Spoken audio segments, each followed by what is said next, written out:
Okay, let us continue with part 2. The Archduke Conference's star binding. Is that everything? I asked Hartman, who was directing the Grey Priest as they loaded my panda bus with luggage. Yes, he replied with a nod, brimming with confidence. The ceremonial robes, the minor goods, the Bible, everything. Next I turned to my temple attendants. Fran, Monica, Zom, I entrust the temple to you in my absence. Please oversee the education of the new blue priests. Understood, we shall wait your return. Welcome back, Lady Rosemine. Thank you. Have all the preparations been made? It had been quite a while since I was last in the castle, but I needed to make sure everything was ready for the Archduke Conference before I reveled in being back. The adults accompanying me seemed on edge, maybe because I was having to perform the starbind ceremony and assist the royal family despite being underage. We have with us our attire and the goods we are bringing to the conference, I said. Please do check everything. This box marked ceremonial outfits contains the blue robes, though I don't know whose or whose. This time, we weren't just bringing my clothes, we had ceremonial robes for my guard knights as well. Adelie and Lesletta started checking through our luggage from the temple. These outfits are acceptable, though we will need to prepare extra ink and plant paper. Allow me, Clarissa interjected, beaming at this opportunity to act as my retainer. I assume this should suffice? She showed us a wooden box containing an entire day's worth of scholarly equipment. There was more than enough for us to complete our translation work in the library's basement. Hartman, I said, you intend to join the negotiations as a scholar once the starbind ceremony is over, don't you? Do you have all that you require? I'll only be attending to obtain information and increase the head count, but rest assured, I am prepared enough that I don't tarnish your good name. Because of the purge, the archducal couple's retinue wasn't of an appropriate size for an 8th-rank duchy. New retainers were being trained as we spoke, but they wouldn't be ready in time for the conference, which is why Hartman had agreed to participate after finishing his duties as the High Priest. I'm impressed that you managed to prepare while staying on top of your High Priest work, I remarked. As always, Hartman, your excellence surprises me. Hold on. Just to make sure. Dang it, go away. I am honored, although in this case, it was only feasible because of Clarissa and my father. He glanced to his side where his fiancée was standing with an expression that practically screamed, I work super hard! I would probably need to consult Hartman's parents on how much she was exhausting them, but at least she was doing her best. The Ob complimented your efforts as well, Clarissa. You and Hartman are my only scholars participating in the Archduke Conference. I am eager to see your results. Yes, my lady, you can count on us. Only adults could attend the Archduke Conference. For my retinue, that meant Adelie, Lesletta, Hartman, Clarissa, Cornelius, Lenore, Daniel, and Angelica. 2 attendants, 2 scholars, and 4 knights. After our luggage was checked, I addressed the underage squad. Feline, Roderick, visit the temple as often as you can. I want you to help Fran and the others take care of the blue priest while simultaneously keeping an eye on an orphanage. Their presence as nobles would also deter the adult blue priest from pulling any tricks. We've been so busy in the High Priest chambers now that Hartman is training Melkor's retainers, Roderick said. At least now we can relax a bit and work on our transcriptions. Poor, naive Roderick. If he thought that Hartman's absence was going to secure him some time off, then he was in for a very unpleasant surprise. A long to-do list was surely awaiting him in the High Priest chambers. Matthias, Lorenz, I continued, please go to the temple on days when you don't have training. I would like you to assist Feline and Roderick and check on how Nicholas and the others are doing while they're on training. Days we don't have training, Lorenz repeated with a pained smile. Oh, what a dream that would be. Lord Bonifacius is working us harder and with even more vigor now that he has so many divine protections. Matthias looked at the sword on his hip. We have also been learning how to deal with mana-immune Silvercloth. The knights have been ordered to train with normal, non-step weapons. The discovery of the silver cloth had made us all the more convinced that the former Guy Gerlach had survived. As his son, Matthias must have been dealing with a storm of conflicting emotions. His brow was drawn into a grave frown. We'll need them when it counts, but they're heavy and just get in our way most of the time, Lorenz added. Am I right, Matthias? He gave his friend a slap on the back, making him look up with a start and adopt a more neutral expression. We have only ever used face-stone armor and stat-made weapons, which have almost no weight at all. So this silver cloth mystery is very troublesome, Matthias opined. I intend to train to get better at using metal weaponry. Judith, I said, I want you to stay in the castle. I've received word that Brunhilde is visiting with Batilde for her training, but I dare not leave Grisha to hold the fort alone. Some nobles are none too pleased with the name sworn of the former Veronica faction. Adelie and Lesletta were both accompanying me to the Archduke Conference, leaving Grisha alone in the castle. I couldn't imagine that asking for help from Matthias and Lorenz, her fellow name-sworns, would do the situation much good. Plus, there was Grisha's discomfort around men to take into consideration. A female knight like Judith was the perfect match. Understood, she replied, accepting the job with a bright smile. You can count on me. There won't be any problems while I'm in the northern building, but I thank you for your concern, Grisha assured me, lowering her gaze. Very well, but if staying in the castle ever becomes too much, you can go to the temple with Judith, I said. Losing my liaison in the castle wouldn't be ideal, but the last thing I wanted was for her to suffer. After a good night's rest, it was already time for us to go. The servants and chefs were the first to leave. Hugo and Rosina were among them, but Ella wasn't even in the castle. She was pregnant! And on maternity leave! Oh! Ella! You're pregnant! Oh my god. I knew they wanted kids, but I didn't know they'd already gotten pregnant. Or maybe they did and I missed it. The luggage was then sent by box while the scholars and retainers teleported over. I was to leave right before the archducal couple and would be sandwiched between Cornelius and Lenore. Be careful, sister. I wanted to see your ceremony, too. After speaking with Charlotte and Melkor, who had come to see me off, I turned my attention to Wilfred. Oh, boy. I imagine that if she was to get to the point where she would try to give him advice or something involving, like, the Lies Gangs or something, that he would just explode at her, taking all his frustration out on her. That's what I imagine will happen. Because it seems like he's a ticking time bomb at this point. Sylvester had evidently been correct in saying that we were still in denial. Aside from some perfunctory farewells exchanged over dinner last night, we hadn't spoken at all. I can't leave things at that. He wouldn't be right. Wilfred, I said, smiling for the sake of appearances, my ordinances won't be able to reach you from the Royal Academy, so I'm afraid you'll need to go without my usual correspondence. Unless, shall we exchange letters? He blanched. I'm just glad you'll be gone for a while. I can finally be free from your ordinances. Oh, but I sent those out of concern for you. You hound me about my work and meals every single day, from sunrise to sunset, like you're urging me to work more or something. As per Sylvester's suggestion, I was trying to show Wilfred as much concern as I would normally have shown Ferdinand. You're using the wrong way, girl. You shouldn't treat him like he's Ferdinand. He's not Ferdinand, for one, because he doesn't do the same things that Ferdinand does. Two, Ferdinand's a grown-ass adult who shouldn't need that stuff, but that's the way he is. He still does. But yeah, Wilfred doesn't need that same kind of concern. This included sending him daily ordinances, which he evidently didn't appreciate. I was contemplating whether it was even worth continuing the endeavor when I saw him get jabbed in the side by one of his retainers. At once, Wilfred cast aside his upset frown and adopted a smile. I'm really worried about you needing to help the royal family in the Underground Archive, but do your best, he said. Remember that you're representing all of Ehrenfest. And you continue to supply the foundational magic, I replied. Grandfather and the Ob obtained many divine protections as a result of their dedicated prayer. If you let your guard down, Charlotte and Melkor may surpass you. Wilfred glanced over at Charlotte and Melkor, then nothing. I'd expected him to declare that he'd never lose or that he wouldn't let his younger siblings beat him, but he didn't say anything at all. He just stood there with a cynical smile. As I stepped over the teleporter, I couldn't help but feel uneasy about it. Uh-oh. Oh, you really shouldn't have said that. That's not helping the situation. Usually that would get him competitive.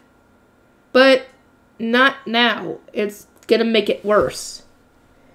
Lady Rosamund, please relax until the rooms are ready. After arriving in the teleportation hall, which looked more or less the same as it did during the school term, I moved to the common room and waited while my attendants carried out the usual preparations. Rather than being filled with chattering students, it was awash with scholars and attendants whom I'd never ever seen during the feast when all nobles gathered. I was more familiar with the knights, at least, as was to be expected, since I saw them during Trombe hunts when blessing them to fight the Lord of Winter and so on such occasions.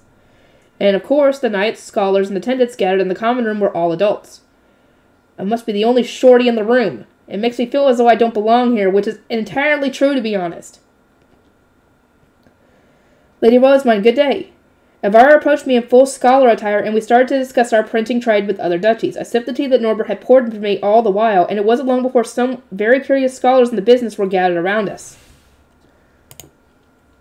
Lady Rosamund, these are the books the Ob has permitted us to sell. As I understand it, Muriela has reported this to you already, but have those in the lower city been informed?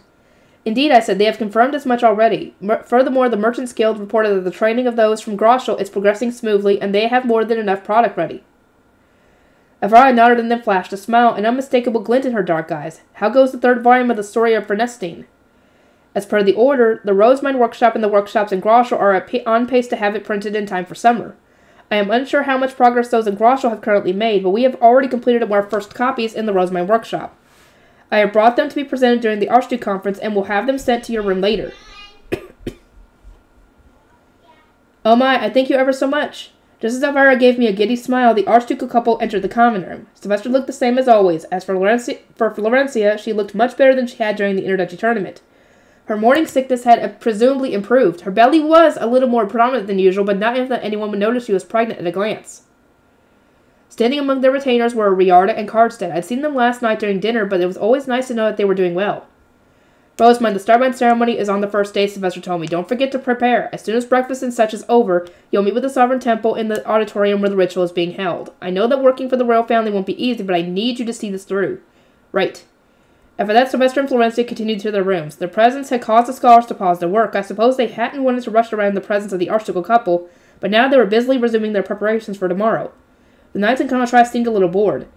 That went for my own knights as well. Their only duty right now was to stand around the common room. Do the knights not have anything to do today? I asked Cornelius. We hold our meetings before we came here, and we won't have much on our plate until the tea parties and other gatherings have been scheduled, he replied, also looking over the listless knights. There were far too many here in the common room, even for an important job like guarding the Archducal family. If there aren't any rules forbidding adults from using the Royal Academy's gathering spot, perhaps you could take the knights there, I asked. Or I said, after getting the Archduke's permission, of course. To hunt? Angelica asked, immediately forcing her way into our conversation. Her face had lit up at the very idea. I've heard that the Fae beasts there have gotten much stronger due to your blessings, Lady Rosamund. I really want to go. The other knights really must have been bored. I noticed that most of them were listening in as well. I cannot go myself, since I need to prepare for the Starbind ceremony, but I will at least be able to regenerate the spot on the final day of the conference. In other words, gather to your heart's content. I would also ask that you bring some of what you collect back to me. I used up a lot of my materials while making everyone's charms, and I am looking to replenish my supply. I can offer financial compensation. Angelica started to fidget, as did Daniel. Cornelius was still, but I could sense that he was raring to go. He must have wanted to get on the action as well.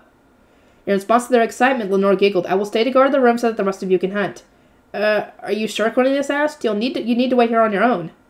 Yes, but I am sure you will gather for me the most wondrous face stone, Lenore chirped with a beaming smile, seeming more lovey-dovey than I'd ever seen her before. It was then that Lady entered the common room to inform me that my room was ready. As I went there with Lenore, I noticed Elvira out of the corner of my eye. She was eagerly writing something down, looking as though she had just happened upon an excellent idea for a story. Mother, please, focus on the Archduke Conference. Oh, God, you can't stop her now. It was incredible, Lady Rosamund and Angelica exclaimed during dinner. There were so many strong babies. I got more face stones than I can imagine. Or I can count. I really hope she wasn't speaking literally. I'd never seen the gathering spot so abundant, Daniel added. The materials are so much better than when I was a student. I can't help but feel jealous. Cornelius mentioned that it was even more enriched than when he was a student. Oh yeah, that whole incident when I pumped my overflowing wand into the gathering spot happened after his graduation. I want to hunt every single day we're here, Angelica proclaimed. That won't be possible, I'm afraid, and Lenore interjected. You will need to guard Lady Rosamund for the entire duration of the Archduke Conference. I shall accompany her to the underground archives. You must protect her in her room.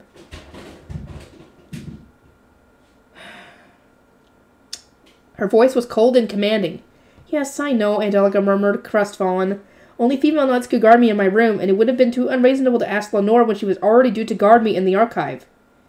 My apologies, Lenore, I said. Think nothing of it, she replied with a smile. Going with you to the archive is nothing compared to the unceasing training we've been put through at home. Beside her, Clarissa and Hartmut, the busiest of our attending scholars, were wearily having something to eat. A gathering spot, blessed by Lady Rosamund herself, Clarissa muttered. I wish I could have seen it. We can go after the Starbind ceremony, Hartmut tried to reassure her. For now, you must pour your all into our negotiations with Dunkelfelder. You can count on me. They were working hard, as were all my retainers. In fact, I wanted to prepare some kind of reward for them, but I wasn't sure what to choose.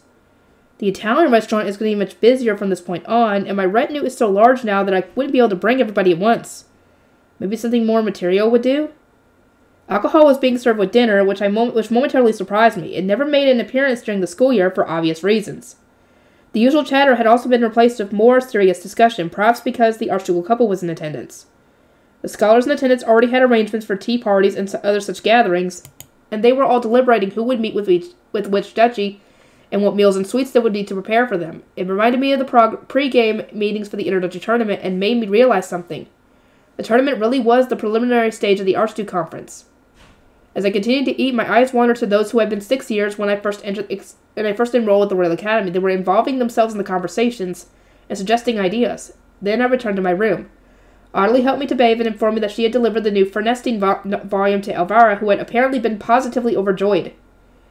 Lady Handler of Dunkelfelder must be equally as restless. She said it was cruel of the author to end the previous book at the height of the drama, I noted. It was hard to imagine her trembling in disbelief after finishing the second volume and realizing that the story was anything but over. Hopefully our time together in the underground archive will give me a chance to let her borrow the new one. You might only be going there by a royal decree, but I am glad that you have found personal value in the task as well, Audley said. My involvement in the upcoming Starbind ceremony and my work in the underground archive were both the result of a royal decree. Under normal circumstances, someone as young as I wouldn't be attending the conference at all. Audley seemed to be fairly worried that I might collapse from stress. I must admit, Audley, it feels strange being here with you instead of Riarda. Indeed, what are your plans for this winter? As you know, there are family matters I must attend to. Will you select Laysletta to accompany you? My hands won't be as tied once Hartman, like my older boys, is married and settled, but until then... Audley had a husband and one son who had yet to fully leave the nest. She also had the important duty of accompanying Clarissa on her commute to the castle. She had been able to leave home for the Archduke Conference since everyone in her family was participating, but a long-term work trip simply wouldn't be viable for her. Brunhilde is entering her 6th year at the Royal Academy next year, so yes, I think Laysletta will do as my adult attendant.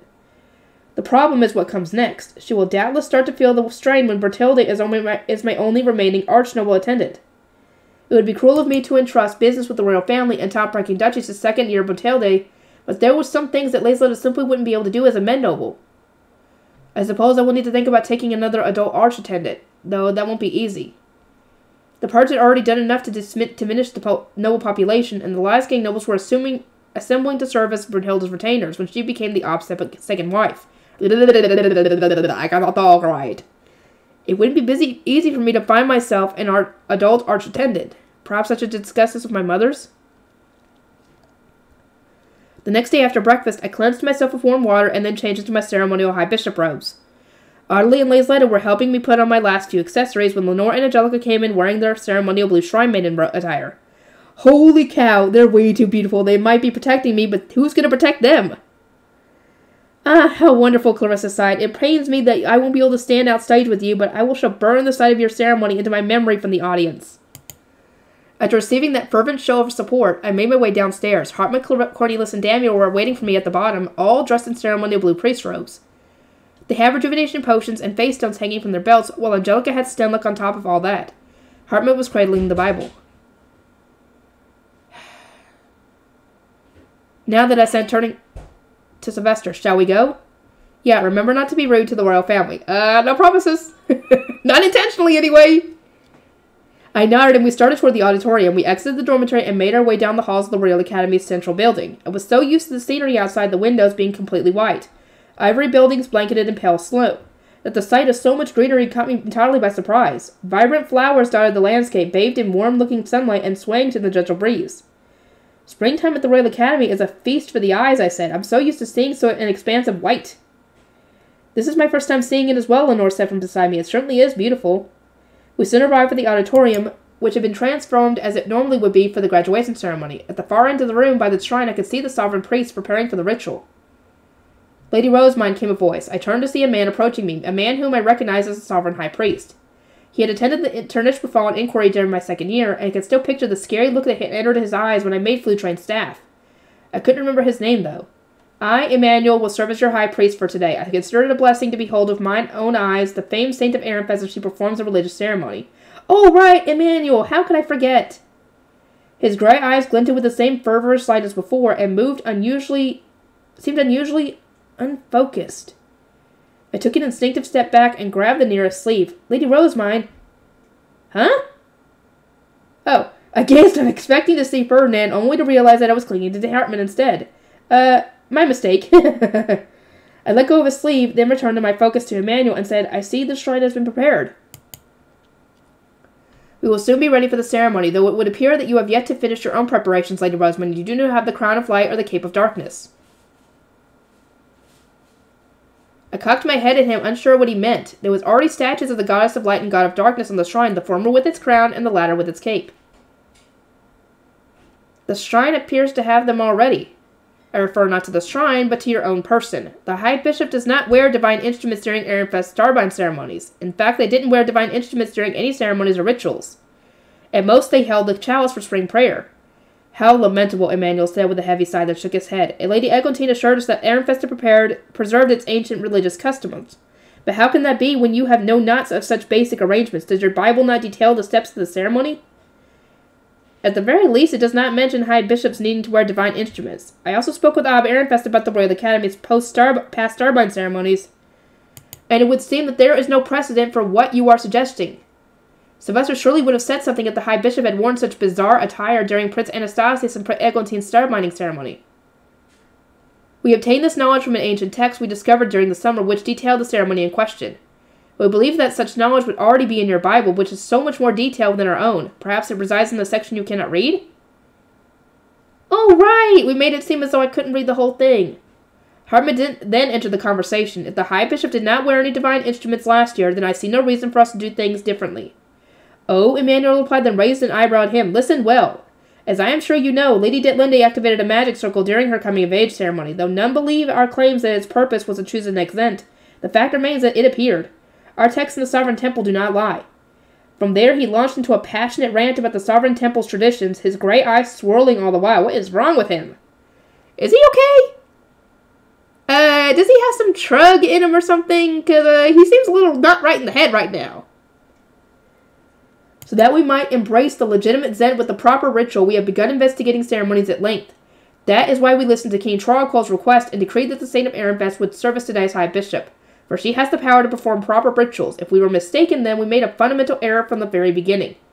Sounds like some stuff went down between the royal family and the Sovereign Temple. The royal family wanted me to bless the ceremony so that Prince Siggiswald would be recognized as the next king. The Sovereign Temple wanted to revive old rituals in service of a legitimate Zen, but lacked the mana that was necessary. It just so happened that their goals have both required me to perform today's ceremony as the High Bishop. First, allow me to see this text you have found, I said. That will not do. If you do not have the divine instruments, then seeing them will change nothing. The Sovereign High Bishop will suffice for a standard ceremony. Excuse me? Uh-oh. Hartmut's eyebrow twitched. Not good. Not only was Emmanuel trying to cast me aside now that I wouldn't meet his demands, but he was also refusing to show me the text he was so determined to follow. I took a step forward before he could respond. Emmanuel, I said with a smile, while raising a hand slightly to hold back Hartmut. I now understand the extent of your passion for religious ceremonies. If the Sovereign Temple believes I should wear the Crown of Light and the Cape of Darkness, then wear them I shall. Is that so? Emmanuel added, his tone mocking. Well, will you be able to make it to Ehrenfest's temple and back in time for the ceremony? I shook my head and made my staff appear in my right hand. No need. I can simply create them myself. Bang! In the blink of an eye, the Cape of Darkness appeared. I threw it over my shoulders and fastened its golden brooch at my neck, then it automatically readjusted its length to fit me perfectly. Emmanuel gawked at me while I produced a second staff, cast Belucrone, and put on the golden crown when it produced. Ha ha ha ha ha ha ha ha! You got beat! Ha ha! This will suffice, I assume. Now, show me this text. I will need to see it before I can perform this ancient rite ceremony of yours. If I want to do it right, I gotta be able to see it. I can't just take your word for it. At once, Emmanuel guided me to the High Bishop's waiting spot near the shrine, then pridefully showed me the text in question. It was inscribed on an ivory slate, which looked almost identical to the ones from the underground archive. This is it, he said. I am unsure whether the text is legible to you, but it is. I took the test and dismissed the divine instrument. There was no need to maintain them now that I had the document. The divine instruments, Emmanuel exclaimed. It would be a waste of mana to maintain them unnecessarily. If, as you said, the slate mentions that they are required, then I will wear them. I scanned the text on the white tablet. An observer might have assumed that I was slacking off. After all, I was just standing here and reading while everyone around me was preparing for the ceremony. But there wouldn't even be a ceremony unless I, the High Bishop, knew how to perform it. It was my duty to read. Ancient language could be categorized into several distinct periods, and this text was written in a style that I immediately recognized. Someone had presumably transcribed it from the underground archive. At the very least, it was written the same as the other ritual descriptions we had seen there. Still, interesting to know that there are people in the Sovereign Temple who can read this. But when I remembered, there wasn't anyone in the royal family who could understand ancient language. They really would have benefited from a cooperative relationship with the Sovereign Temple, but also, alas, perhaps the Sovereign Temple had rebuffed the royal family for its false scent, or the royal family hadn't expected anyone from the Sovereign Temple to be able to read the old texts. Maybe there hadn't been any communication between them at all? In any case, the Sovereign Temple would probably refuse to help in the slightest, even though the king is killing himself to sustain the country. Putting all that aside, as Emmanuel had said, this text was certainly about the Starbind ceremony. The simple description was identical to the one I knew, with the exception of the Crown of Light and the Cape of Darkness. The prayer was the same as well, and since a single tablet could only hold so much text, it didn't take me long to finish reading it.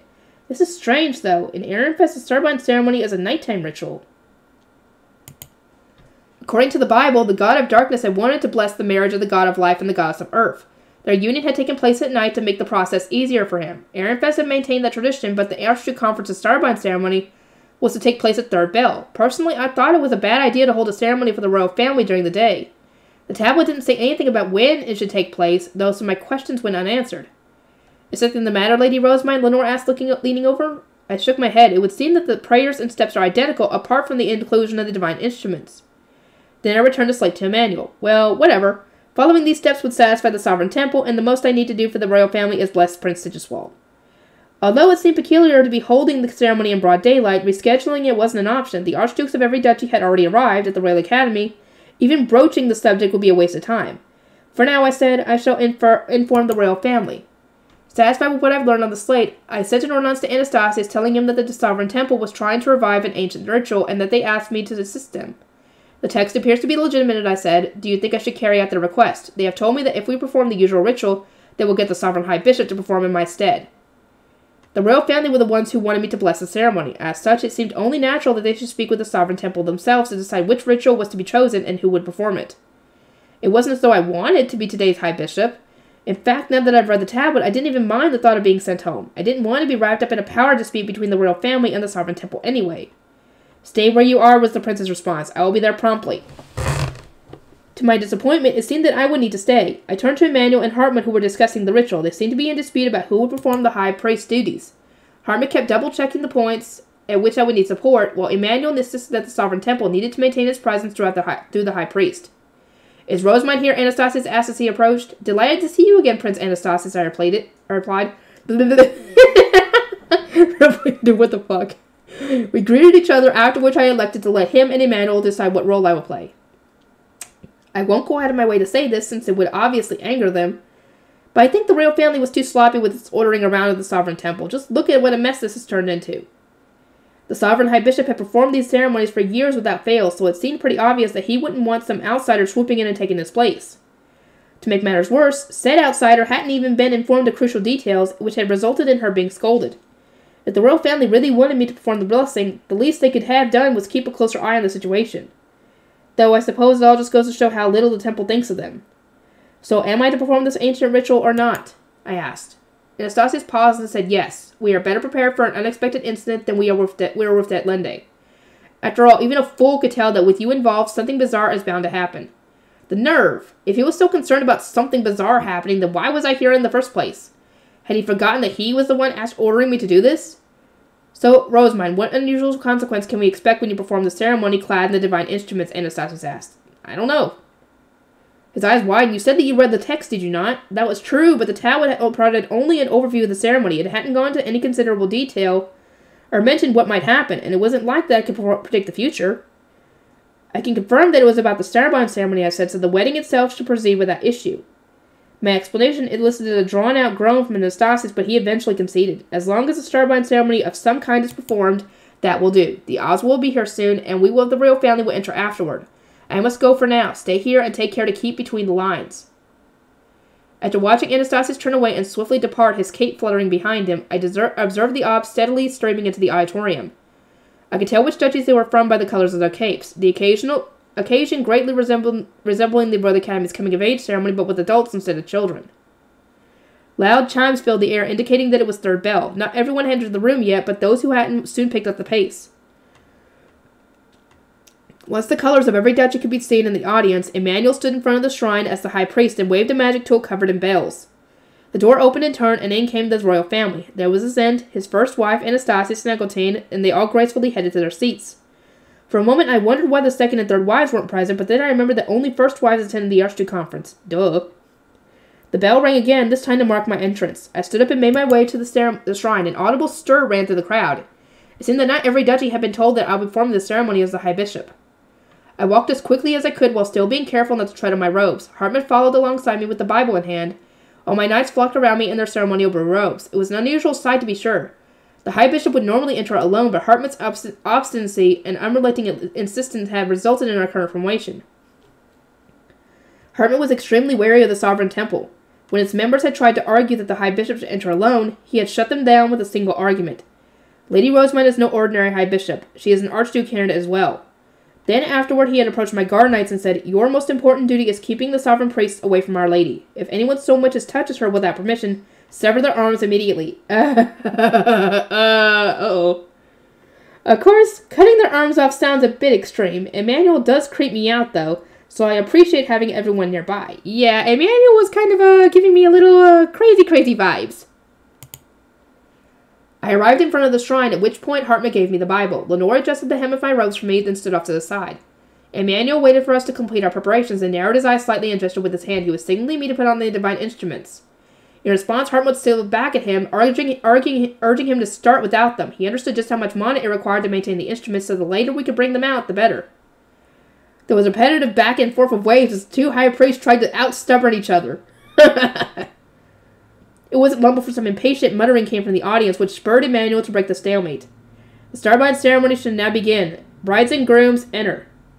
5 couples entered with Sigiswald and the Dolphin at their head. The nobles clapped and cheered in response to the support of the union, giving rise to a most joyous atmosphere. I wish I could have blessed Ferdinand. He obviously wasn't among the group of couples since his marriage to Detlinde was being delayed. This had been my one and only chance as well. The royal family had asked me here specifically to bless Sigiswald, so they were unlikely to summon me for any future ceremonies. People my age weren't even supposed to be here. Come on, Ahrensbach, why couldn't you have lived just a little while longer? Ferdinand would have been able to marry Detlinde and receive a hidden room, while I would have been able to give him the largest blessing I could manage. Yeah, he wouldn't have liked that, though. In other words, I wouldn't have needed to worry about him as much. His timing couldn't have been worse. I sighed, but then I realized I was the only sour face in the room and quickly forced a smile. I made eye contact with Sigiswald and the Dolphin, both of whom had climbed up on the stage, and gave them a congratulatory nod. I slotted a key into the Bible on the reading stand, opened it, and then turned the pages. A shriek that I recognized as having come from Frau Alarm echoed throughout the hall, but nobody followed it, so I began the ceremony. Out of the corner of my eye, I could see Emmanuel still signaling for me to put on the divine instruments, looking highly unamused. Unfortunately for him, the wait could continue. I needed to use a voice-amplifying magic tool when telling the biblical story. He sure is being fussy. I made it clear that I'll wear them when I need to, didn't I? Ignoring his non-stop gestures, I used a voice-amplifying magic tool and started to tell the tale of the god of darkness and god of light and goddess of light. The god of life sought to murder the goddess of earth, and the supreme gods granted their permission. In the meantime, Hartmut and Cornelius prepared the same kind of magic pens I'd previously used to sign my name with my mana. Now, let us bless the birth of these newlyweds in the image of the gods, I said. I took a step back, and then my guard knights strided me behind the large sleeves of their robes so I could put on the divine instruments. At times like this, I appreciated being small and made things a lot more convenient. My reappearance wearing the cape and crown elicited quite a response from the audience. Emmanuel gave a satisfied smile. He had probably been worried that I wouldn't use the divine instruments at all. And I continued the ceremony. Come forth, Prince Sigiswald, the first of Zent Trollcall. Come forth, Lady Adolphine, the daughter of Ob Drawankel. The couple snapped out of their trance and advanced to the shrine. Anastasius told me what was going to happen, Sigiswald said, but it still surprises me to see you wearing the divine instruments. The shrine has identical copies. Are yours from Ehrenfest? Adolphine asked. They're both my snaps. I couldn't admit that here and now, so I merely smiled, avoided the question, and presented them with the contract to confirm their wills. It disappeared in a burst of golden flame from the moment they signed their names, as did the contracts of the couples who signed their names afterwards. May the High Bishop bless these newlyweds, Emmanuel said. I raised my hands and started to pray. O mighty King and Queen of the endless skies, O God of darkness and Goddess of light, hear my prayers. All of a sudden, the golden brooch on my neck came apart on its own, and the cape of darkness flew up to the ceiling without so much as a sound. As I stared upward, still in prayer, the cape extended in every direction and crested its very own night sky. Wow! Okay. May you grant your blessings to the birth of new unions. Next, the crown lifted off of my head and up into the air, where it began to shine like the sun ablaze. The presence of the god of darkness engulfed the auditorium, while the goddess of light bathed us all in her radiance. Ah, the supreme gods! They were here. There wasn't a single doubt in my mind. I continued praying to them. May they who offer their prayers and gratitude to you be blessed with your divine protection. The night sky contracted into a single point, while the bright ring emanating from the crown began to spin. Immediately after, pillars of darkness and light shot up toward the ceiling and flew off somewhere. It seemed to be a pretty common occurrence during the Royal Academy ceremony, so I thought nothing of it. Most of the remaining light had twisted around itself, overlapping and dancing through the air, and turned into a glistening dust that rained down upon the newlyweds. That part also happened when the ritual was performed in Ehrenfest. Despite my initial concerns, I now understood why they didn't bother waiting until night to hold the ceremony here at the Royal Academy. As long as we were wearing the divine instruments, the night sky came to you. There was some sensation of my snaps going back inside of me, and with that, it's done. The ceremony was complete, as was the task the royal family had given me. I sighed in relief and muttered that ceremonies here at the Royal Academy always end up being much flashier than when they're performed at Ehrenfest.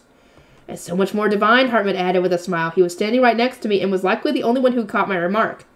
He took the Bible from its reading stand and offered me his hand and said, "Let us depart while everyone is in awe." An excellent suggestion. Together we moved into a break room near the auditorium. Hartman handed the Bible to Lenore, then ordered Daniel to pick me up and take me back to the dormitory as soon as possible.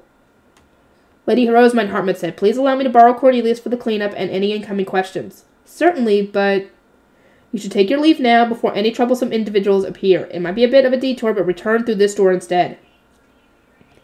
Had they all planned this in advance?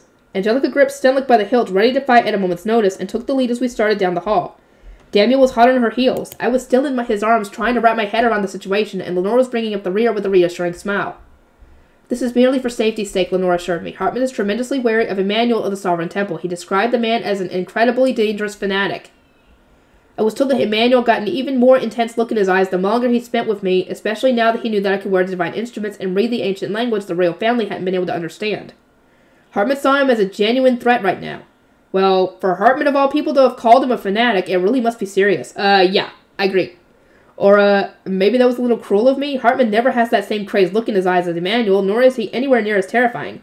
He's simply obsessed. This guy is a fanatic. "It would seem he is planning to take you from Ehrenfest and put you in a sovereign temple," Daniel explained. "Their issue is that, while they can understand the ancient texts and gain valuable knowledge from them, they lack the mana necessary to actually perform the ceremonies. They wish to use yours to find the country a true Zent."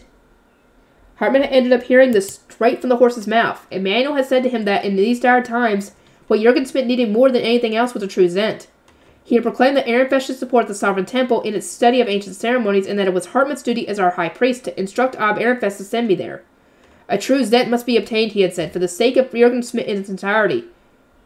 She's an Archduke candidate. She can't. No matter how much you want it, it ain't happening." Hartman had refused with a smile. "I ought only for Lady Rosamund's sake if she wishes to stay in Ehrenfest." "Well, can't we just ignore them?" I asked. "We shouldn't have much trouble dealing with the Sovereign Temple.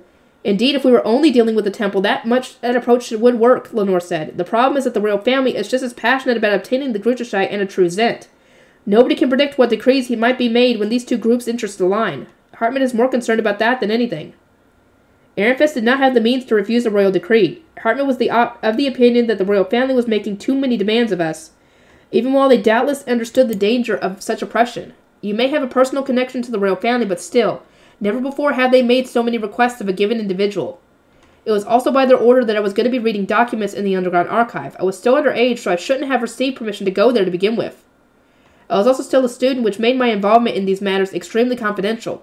The royal family was making these requests of me even at the cost of breaking tradition. Lenore gave me a troubled smile. "Hartman would never tell you this, since he knows how much you look forward to visiting the archive, but he is very uneasy about the royal family's willingness to involve you in old ceremonies and order you to perform translations while you are already so busy with temple work and merchant business back in Ehrenfest. Although there is no helping a royal decree, your duties back home are far more important." "I suppose," I replied, "helping out in the castle would definitely benefit Ehrenfest more than assisting the royal family. I started to feel a bit guilty about how much I enjoyed going to the underground archive. Daniel fumbled, likely searching for a way to ease the oppressive atmosphere that had swept over us all. His eyes wandered, then he smiled and said, "You certainly have gotten heavier, Lady Rosamund." A silence that followed was, "Dude, not how you word it! You should have said, 'You've gotten a lot taller, Rosamund,' or something like that. No, you had to judge her by her weight." It was obvious that he had meant to say something to the tune of, "Oh, how you've grown," or "You're so much taller now." Being told that I was heavier was as pleasant as a knife to the chest. "Let me down," I said. No, Lady Rosamund," Lenore interjected. "Daniel, perhaps women avoid you because you say such cruel things to them." "Excuse me," Daniel flowered, his eyes floating between Lenore and me. "I was just glad to say that Lady Rosamund's growing. I understand what you meant, and that you intended to light the atmosphere, but telling a girl that she's gotten heavier is without a doubt one of the worst things you could say." "Yeah, it's essentially saying she's gotten fat." "Sorry," Daniel muttered, hanging his head. By looking so sad, he actually succeeded in lightening the mood, even if only a little. We giggled as we turned the corner, but then Angelica came to an abrupt halt. Emmanuel and several priests were blocking the hall ahead. Uh-oh. "Ah, shit, they knew you were doing this! They knew it!" Daniel gripped me tighter. "Oh, Lady Rosemine," Emmanuel said. "You seem to be in quite the hurry. I was hoping to thank you for performing the ceremony for us."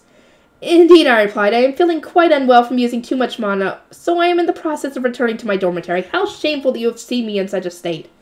My explanation was a little more than an attempt to buy time while I racked my brain for a way to get past their defensive line. "Lady Rosemine, the Sovereign Temple contains many more ancient documents. Please come and read them with us." "No." "No, Daniel. Keep a hold of her." I wanted to throw my hands up in celebration, but Daniel stopped me by swiftly tightening his arms around me. "Oops, thanks."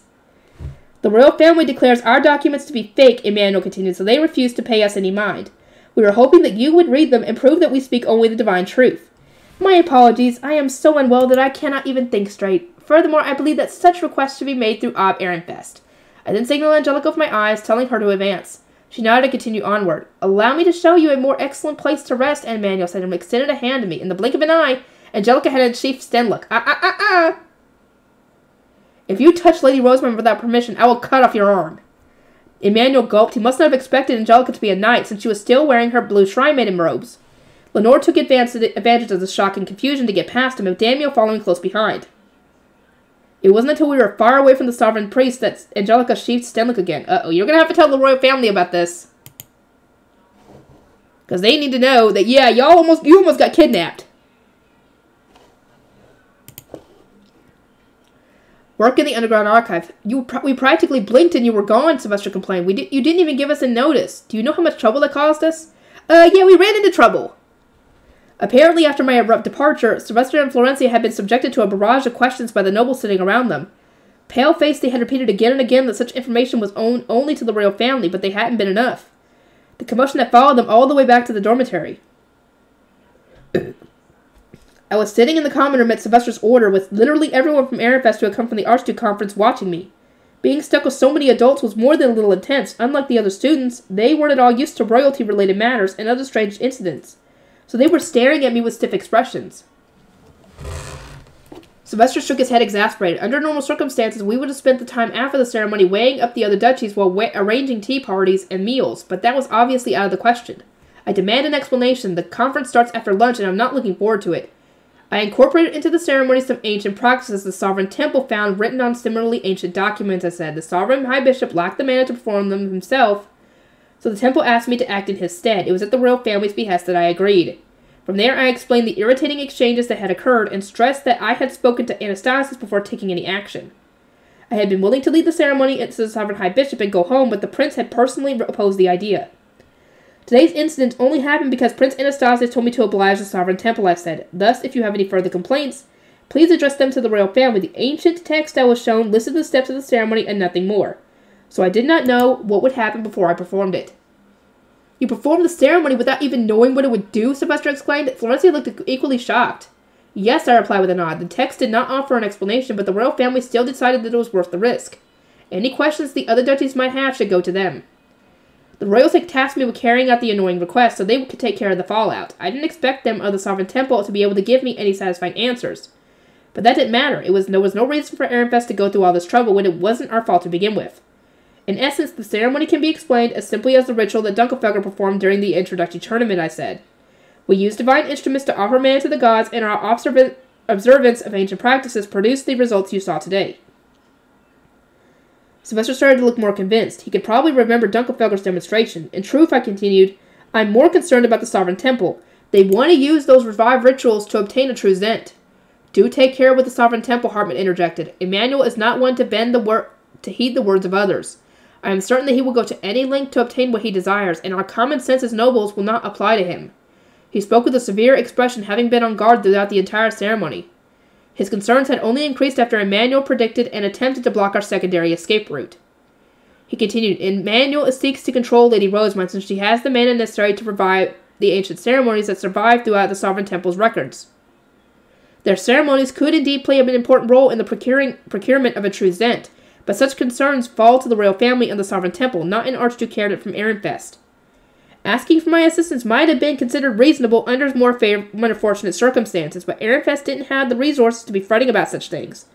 Ferdinand was now living in Ahrensbach, we were still dealing with the aftermath of the Purge, and the duchy was suffering both a lack of mana and manpower. Hartman looked squarely at Sylvester.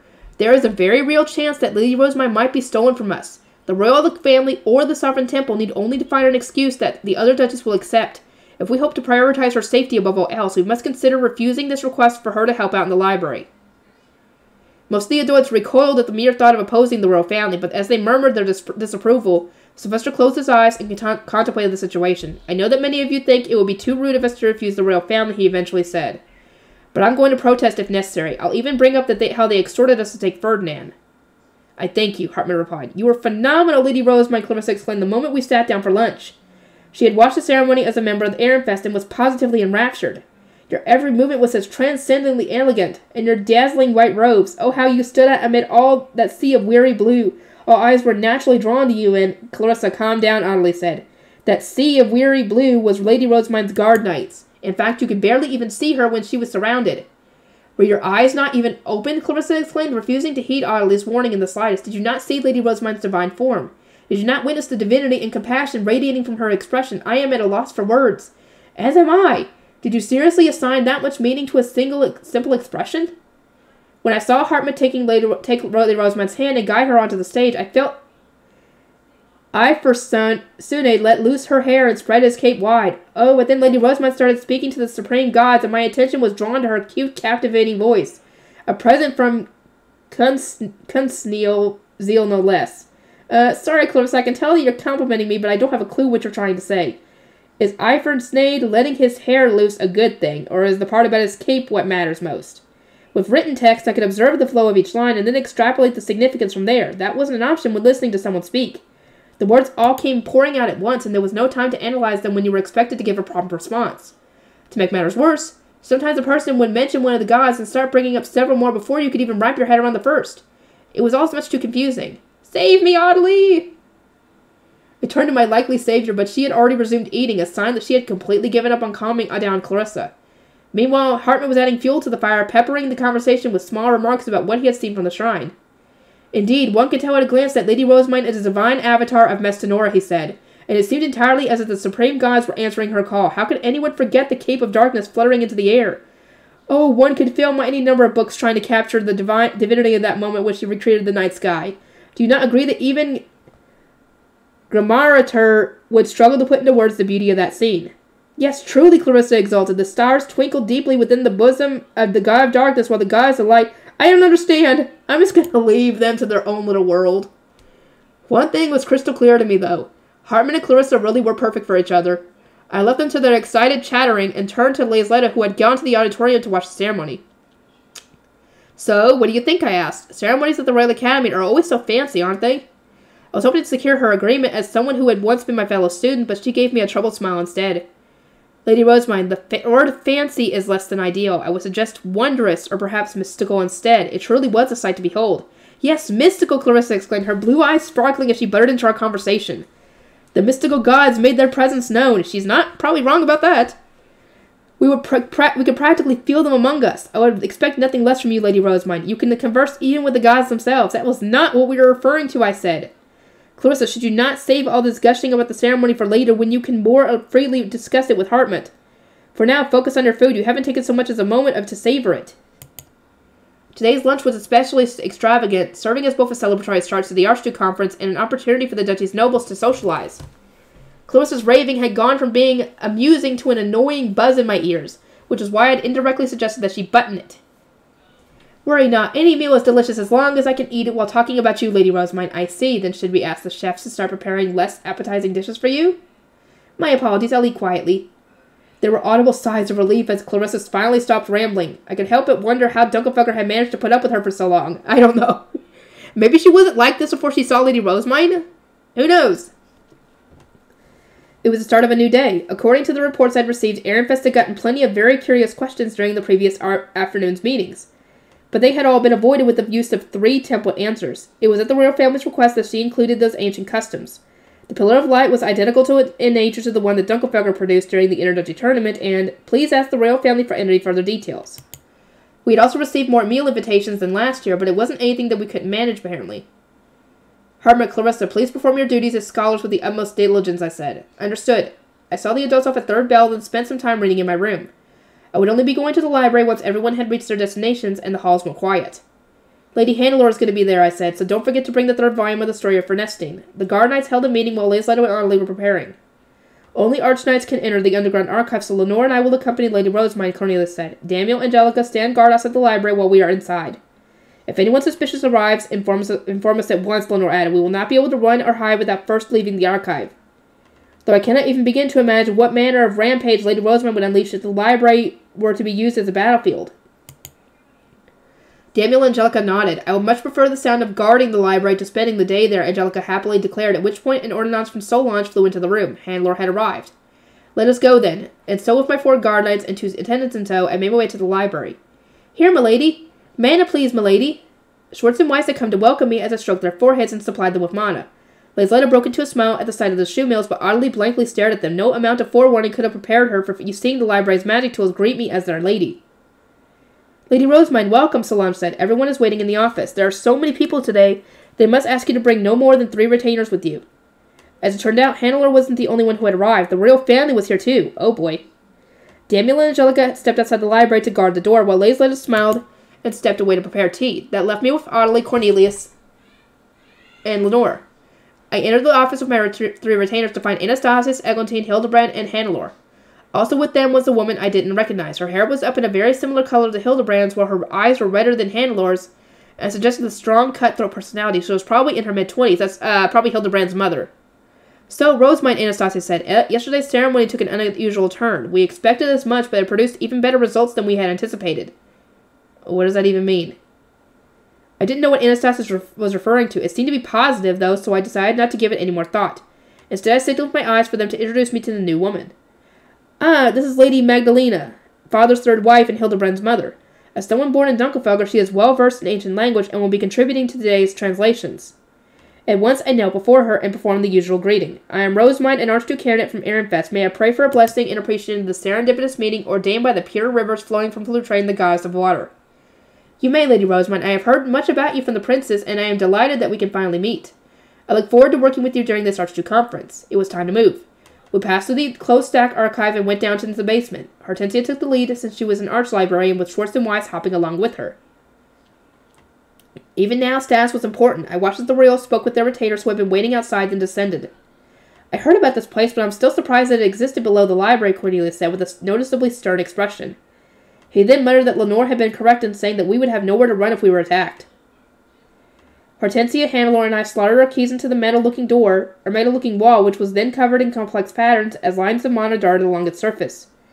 Then, with a creaking sound, it split into 3 rotating sections. Seeing the underground archive appear behind the transparent wall always made my heart race. I guess King Trarlcall already left? Schwartz entered while Weiss waited outside, as was normally the case. Retainers weren't allowed any further, and everyone else surpassed me in status, so I needed to enter next to prove that it was safe. I took some paper and ink, then passed through the transparent wall. Milady, not enough prayer, Schwartz said as usual. I'll work on that, I replied, while placing ink and paper on the table. Hannelore, not enough elements, not enough prayer. Hannelore was likewise used to Schwartz's remark. She ignored it and instead prepared some writing utensils. Oh, Prince Hildebrand! After turning to see who was coming next, I'd seen Hildebrand reach for the transparent wall with a tense look on his face. He had been knocked back during his previous attempt, but now he passed it without incident.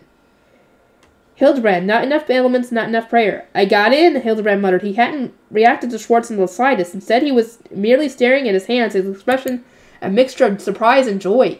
After a moment, he turned to Magdalena, who was entering after him, and said, I got in, mother! Well done, Hildebrand. Your hard work has paid off. Magdalena, not enough elements, not enough prayer. As it turned out, Hildebrand had told the king that he wanted to obtain more mana so that he could help out as much as possible, which had led him to being taught the royal family's mana compression method. His mother, Magdalena, had taught him a Dunkelfelder mana compression method as well. I learned some ancient letters too, he said, since I want to be able to help transcribe the documents. Of course, there were other sovereign nobles who could read the old languages, but they weren't able to enter the archive. Hildebrand would simply be transcribing the documents as they were, then his transcription would be translated at a later date. Magdalena laughed. King Trarlcall asked me to go enter as well, so I took part in my first refresher lesson of ancient language in quite some time. Next, Eglantine and Anastasius entered. Eglantine, not enough prayer. Anastasius, not enough prayer. Its message changed, Anastasius said. Repeating the divine protections ritual completed my elements after all. Siggiswald should receive a new evaluation as well. The royal family had also repeated the ritual, and in the process, both Anastasius and Eglantine had apparently become omni-elemental. Is that really true, Prince Anastasius, I asked? You have every element now? Indeed, you taught us that praying while performing mana replenishment should produce such results, did you not? Because I prayed to the gods without fail when supplying mana over the winter. I was granted 4 new divine protections. Meanwhile, Egotine had gained 2. They will be repeating the ceremony again next year. Oh my, you became Omni-Elemental as well, Lady Egotine, Handler said. Does that mean I might also be able to attain more divine protections when I graduate? Egotine placed a hand on her cheek and slowly shook her head. I was Omni-Elemental to begin with. Obtaining more divine protections and elements is important, but we stand to gain far more by transcribing and translating the documents here. Anastasis continued, now let us hurry and get to work.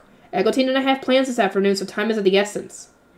At his instruction, we began our work transcribing and translating the white slates. Anastasis, Egotine, and Hildebrand transcribed them word for word, while Magdalena, Handler, and I worked on translating them. The former group had only recently begun their studies, so it would have taken them much too long to attempt anything more. We worked in silence, each taking breaks as we needed them, and eventually reached 4th bell. That will be all from us, Anastasis had announced. I understand that working for so long can be tiresome, but I must ask that you all continue through the afternoon. He then took his leave, along with Egotine and their retainers. Handler and I were going to eat our lunches outside the underground archive in a specially prepared rest area. We were still underage, so we didn't want any nobles to see us wandering around during the Archduke conference. The royal family also wanted to keep it a secret that they were employing the services of mere students, so such news certainly wouldn't benefit their reputation. Magdalena and Hildebrand had originally intended to return to their villas, but they ultimately decided to eat at the archive as well. Their attendants were preparing their meals. Magdalena picked up her cutlery. It is a fair distance to the villa, so it will not be respectable for me, the third wife, to be seen wandering the Royal Academy during the Archduke conference. Do allow me to join you. It seemed that she had actively been avoiding the public eye in an attempt to prop up the first wife. If she drew more attention to herself, people would inevitably start pushing for her to be made the first wife instead. Especially as she was from Dunkelfelger. The Zent's first wife is from Glissenmeyer, I think. It's a middle duchy rather than a greater one, and it sits lower on the rankings as 4th. Of course people would prefer Magdalena. Magdalena had spent years avoiding the Archduke conference, so anyone who saw her now would assume that she was working in the shadows or leaking information to her home duchy. One could never tell when such rumors might surface. At this time of year, a picnic outside would be delightful, Magdalena remarked, but alas, there is no more troublesome for then foe than the shapeless being that is society. Lady Rosamund and Lady Handler, do take care. I nodded and said, I thank you ever so much for your warning. Incidentally, Lady Rosamund, I have been wanting to ask you about yesterday's ceremony. I could not go to the auditorium myself, so I missed a seemingly wondrous event. Hildebrand and Handler both nodded in agreement, their eyes sparkling with interest. They were underage, so they hadn't been able to attend either. I wanted to see it too, Hildebrand said. Father described the sight of the radiant light piercing the night sky as if divinity itself. Handler giggled. The scene was so beautiful that my brother returned with an overwhelming desire to paint it. I can't wait to see what he produces. His over-enthusiasm earned him a scolding from Mother, though. She said that he should wait until the conference is finished before obsessing over his art. And, of course, Magdalena continued, a faint magic circle arose for a few moments on the stage, where Prince Sigiswald and Lady Adolphine received her blessing. Some have even begun to say that the prince has been acknowledged by the gods as his next Zent. A magic circle arose on the stage, I repeated, freezing in place with my fork halfway to my mouth. The chunk of meat that I had been about to eat dropped back onto my plate, but I was so taken aback by the news I didn't even notice. Handler's eyes wide. Did you not see the circle, Lady Rosamund? Everyone from our duchy has been talking about it.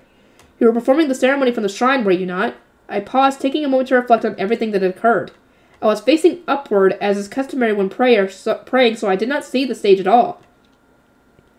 And nobody from Ehrenfest even mentioned it? Magdalena asked, looking surprised. I certainly hadn't heard any such news yesterday in the dormitory. It was only yesterday morning that the Sovereign Temple told me to perform the ritual in the traditional style, I said. Ehrenfest knew nothing about it before it actually happened. So we spent much of our lunchtime discussing what I had done and how to answer the inevitable questions from nobles of other duchies. Furthermore, Clarissa and Hartmut, we can extrapolate the rest, Handler said. They speak only of you, correct? Yep. Indeed, they were always fixated on my actions, and yesterday had been no exception. Their praise had become like a tiresome refrain, rearing its head again and again. Lebrecht had ended up scolding them for it before they could even reach dinner time. We received so many requests in the afternoon that come dinner time, everyone spoke only about how to deal with them. The ceremony itself received not even a mention. This is my first time hearing that this magic circle arose. It really feels like I'm the last person to find out, even though I was the one performing the ceremony. If that truly happened, the magic circle for selecting Zent candidates, then I could see why the Sovereign Temple were so desperate to revive the ancient customs. Anastasia's remark about the results having been better than expected also made a lot more sense. I shall bring it up at dinner, I said. Ignorance about this subject will only bring me harm moving forward. After lunch, I was back to work translating and modernizing line after line of the ancient slates. It was fun being able to read entirely new texts. Lady Rosemine, Magdalena called, roughly shaking me by the shoulders. I looked up at her with a start, at which point she continued, "Your retainers have received an ordinance. Let us leave the archive." We did just that and reunited with Cornelius. He thanked Magdalena, then conveyed what the correspondence from Daniel had said. Uh-oh. It seems that Lady Detlinde of Arensbach has come to the library. She became a Zent candidate after triggering the magic circle during her coming-of-age ceremony, Lenore added. It could be that she came here to obtain the knowledge necessary to take the throne. Magdalena blinked, but few even know that the archive exists. That may not be true, I said. Lord Ferdinand viewed it not as a secret to be kept, but as something that any Archduke candidate could enter, as long as they met the right conditions. If we assume that all manner of royals and Archduke candidates once frequented the archive, then it would make perfect sense for others to know about it. Yes, that might be the case, Magdalena muttered, though she didn't seem entirely convinced. Her lips then curved into a smile, as though she had come to a realization of some kind. I have long wanted to speak with this Lady Detlinde, who claims to be a Zent candidate. Leave the situation to me, Lady Rosemine. You, Hildebrand, and Lady Hannelore may continue your work.